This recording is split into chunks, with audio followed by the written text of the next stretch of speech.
I wanted water mixable oil paints instead of normal oil paints to avoid using toxic solvents and all the hassle related to it, like disposing of the solvents because you can't put them down the drain.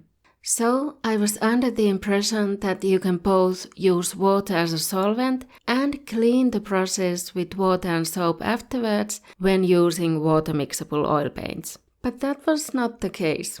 Water and soap did not clean my process at all after oil painting, especially after using black or other dark colors. So I found some tips from online forums to try out, and this seemed to be a common formula.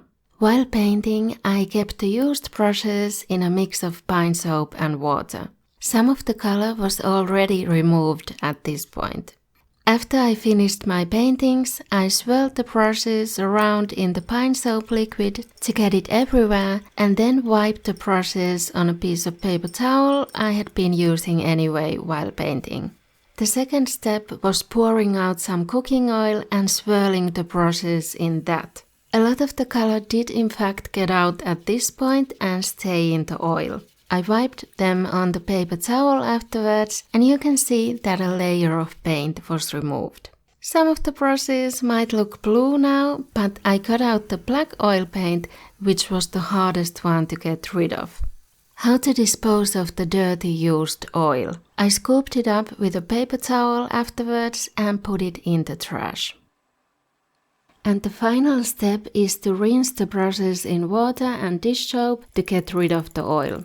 I did rinse them with water after this step too. I don't know if this method eventually makes the bristles come loose. I remember that happened to a makeup brush I used to clean with oil.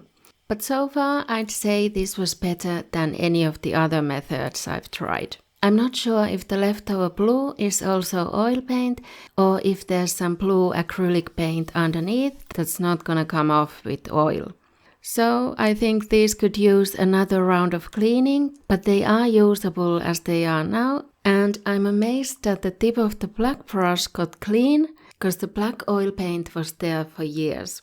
I even tried cleaning some oil paint brushes with more toxic substances like turpentine a couple of years ago, and the result was not any better than this. Possibly even a little worse. But how do you clean your paint palette? Watch this video next. See you then!